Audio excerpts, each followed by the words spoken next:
আসসালামু আলাইকুম। আজ আমি তৈরি করে দেখাবো চিকেন নাগেটস। ঘরে থাকা খুবই সামান্য উপকরণ দিয়েই এই মজাদার নাগেটসটি তৈরি করে নেওয়া যায়। তো কথা না বাড়িয়ে চলুন দেখে নেই। চিকেন নাগেট তৈরি করার জন্য চিকেনের লাগবে কিমা। এখানে আমি 1.5 কাপ পরিমাণে চিকেন কিমা নিয়ে নিচ্ছি।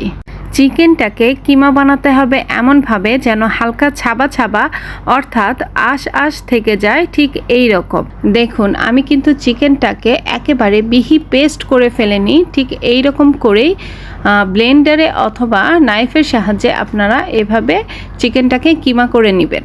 এখন আমি এই চিকেন কিমার মধ্যে দিয়ে দিচ্ছি 1/3 কাপ পরিমাণে ব্রেড ক্রাম। আপনারা ব্রেড ক্রামের পরিবর্তে 4 পিস পাউরুটি ব্লেন্ডারে গুঁড়া করে এরপরে এখানে ইউজ করতে পারেন। 2 টেবিল চামচ ময়দা দিয়ে দিচ্ছি 1 চা চামচ পরিমাণে গোলমরিচের গুঁড়ো। আমি কালো গোলমরিচের গুঁড়ো দিচ্ছি স্বাদ মতো লবণ। টেস্টের ব্যালেন্সটা ঠিক রাখার জন্য দিয়ে দিচ্ছি 1/2 চা চামচ পরিমাণে চিনি। আপনারা চাইলে এই পর্যায়ে নাগেটসের শেপ দিয়ে নাগেটস তৈরি করে নিতে পারেন, তবে আমি এখানে আরও কিছু উপকরণ দিব নাগেটসের স্বাদ বৃদ্ধির জন্য। আবার চাইলে আমার মতো আরও কিছু উপকরণ দিয়ে নাগেটসগুলো তৈরি করে নিতে পারেন।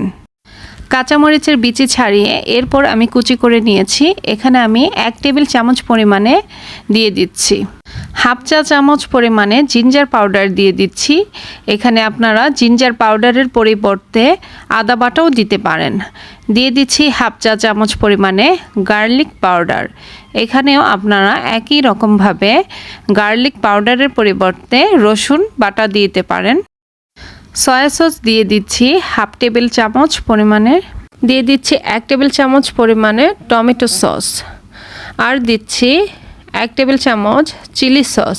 তবে আপনাদের কাছে যদি চিলি সস না থেকে থাকে তাহলে শুধু 2 টেবিল চামচ টমেটো সস দিলেই হবে। 1 চা চামচ আমি লেবুর রস দিয়ে দিচ্ছি। এখন এই সব উপকরণ খুব ভালো করে হাত দিয়ে মিশিয়ে নিচ্ছি।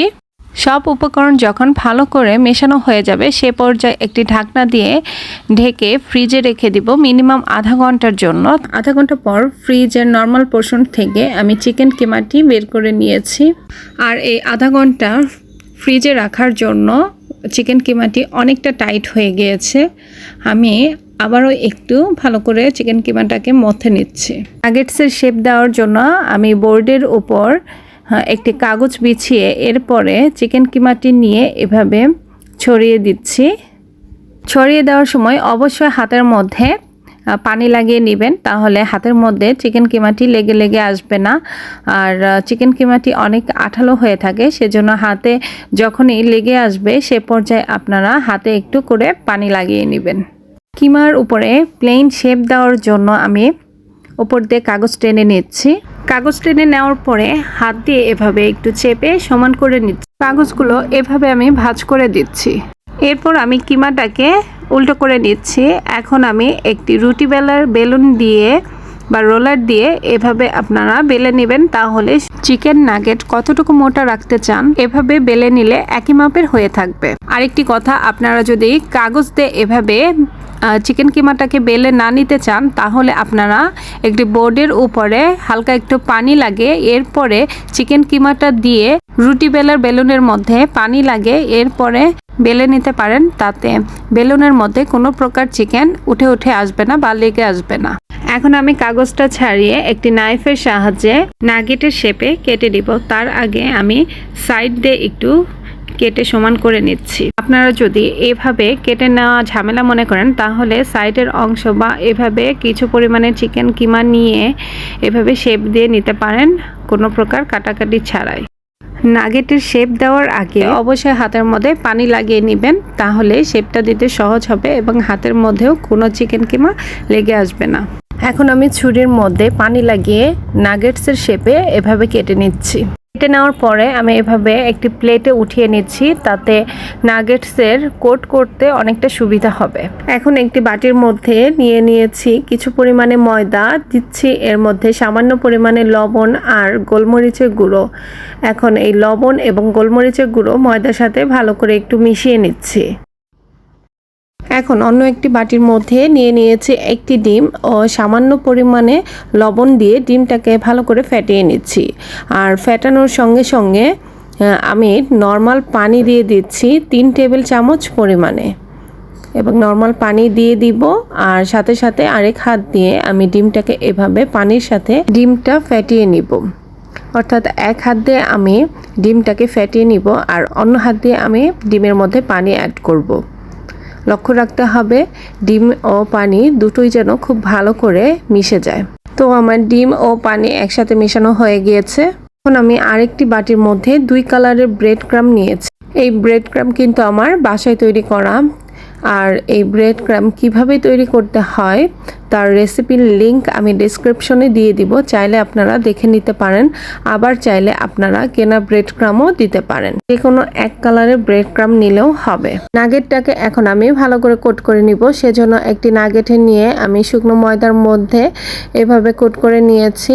এরপরে ডিম ও পানির মধ্যে এভাবে ডুবিয়ে তারপর আবারও আমি শুকনো ময়দার মধ্যে এই নাগেটটাকে কোট করে নিব, এবং আবারও ডিম ও পানির মধ্যে আমি নাগেটটাকে ডুবিয়ে নিব। অর্থাৎ হলো নাগেটটাকে দুবার ময়দার মধ্যে কোট করতে হবে এবং দুবার ডিম ও পানির মধ্যে ডুবিয়ে নিতে হবে। নাগেটটা ডিমের মধ্যে ডুবিয়ে নেওয়ার পরে ডিমটা ভালো করে ছড়িয়ে নিচ্ছি। এরপরে আমি ব্রেড ক্রামে এই নাগেটটিকে কোট করে নিব, সেজন্য আমি দিয়ে দিচ্ছি ব্রেড ক্রামের মধ্যে। আর এই কাজটি করতে হবে শুকনো হাত দিয়ে, যে হাতটি শুকনো থাকবে সেই হাত দিয়ে এই নাগেটের মধ্যে ব্রেড ক্রাম এভাবে লাগিয়ে নিতে হবে। আমি এইভাবে প্রতিটি নাগেটে ময়দা, ডিম ও ব্রেড ক্রাম দিয়ে কোট করে নিব। নাগেটগুলো আমার কোট করে নেওয়া হয়ে গিয়েছে।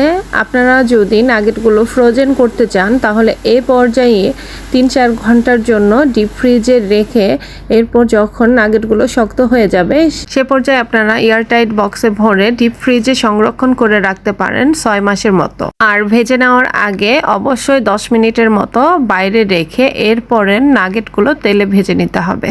ডিপ ফ্রিজে রেখে দিয়েছিলাম আমি 3 ঘন্টার মতো। দেখুন নাগেটসগুলো অনেকটা শক্ত হয়ে গিয়েছে। এই পর্যায়ে আমি কিছু পরিমাণে নাগেট ফ্রোজেন করব, সেজন্য কিছু পরিমাণ নাগেট বক্সে রেখে দেব আর কিছু পরিমাণে নাগেট আপনাদেরকে ভেজে দেখাচ্ছি। চুলার মধ্যে একটি প্যানে আমি পর্যাপ্ত পরিমাণে তেল দিয়ে দিয়েছি এবং তেল যখন হালকা গরম হয়ে এসেছে সেই পর্যায়ে কিন্তু আমি নাগেটগুলো দিয়ে দিচ্ছি। তেল যখন অতিরিক্ত গরম হয়ে যাবে সেই পর্যায়ে নাগেটগুলো আপনারা ছেড়ে দিবেন না, তাহলে নাগেটের ভিতরে কাঁচা রয়ে যাবে এবং বাইরের অংশটা পুড়ে যাবে।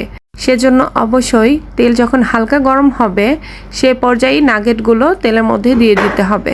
নাগেটগুলো ভেজে নিতে হবে মিডিয়াম টু লো হিটে। নাগেটগুলো আমার ভাজা হয়ে গিয়েছে, এখন আমি নাগেটগুলো উঠিয়ে নিব।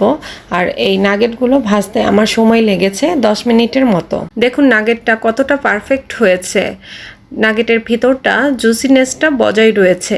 তো এইভাবে পুরো রেসিপিটা ফলো করে যদি আপনারা বাসায় তৈরি করেন তবে ইনশাল্লাহ আপনাদের নাগেটটাও একদম পারফেক্ট হবে।